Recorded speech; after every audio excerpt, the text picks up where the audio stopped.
Ada banyak alasan pemain dalam menentukan masa depannya bersama klub yang dia bela. Salah satu yang kerap jadi pertimbangan adalah menilai visi dari pelatih. Jika pemain yakin bahwa dirinya masuk dalam formasi permainan pelatih, maka mereka tentu akan prioritaskan klub tersebut. Begitu juga sebaliknya.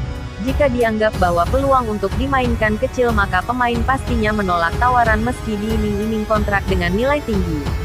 Dalam skuad PSM Makassar, ada beberapa pemain memilih menjadi bagian dari pasukan Ramang dengan alasan faktor Bernardo Tavares.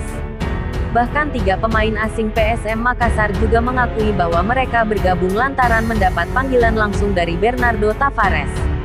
Selain pemain asing, ada beberapa pemain lokal juga angkat bicara. Mereka memilih PSM Makassar karena senang dengan program pembinaan pemain muda yang digagas.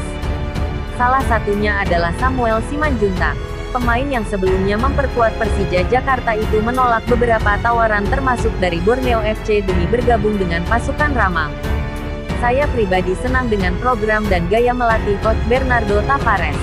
Pemain muda dan senior mendapat kesempatan sama di dalam tim, ungkapnya.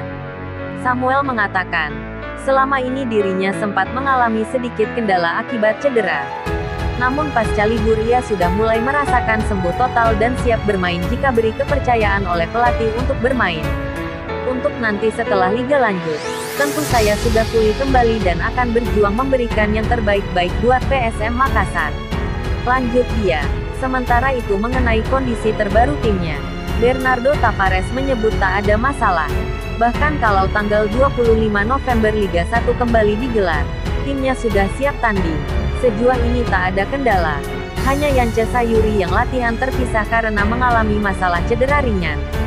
Nanti saya akan koordinasi dengan pihak medis. Imbu dia. Jangan lupa like dan subscribe channel ini agar mendapatkan informasi terbaru seputar sepak bola. Terima kasih sudah menonton.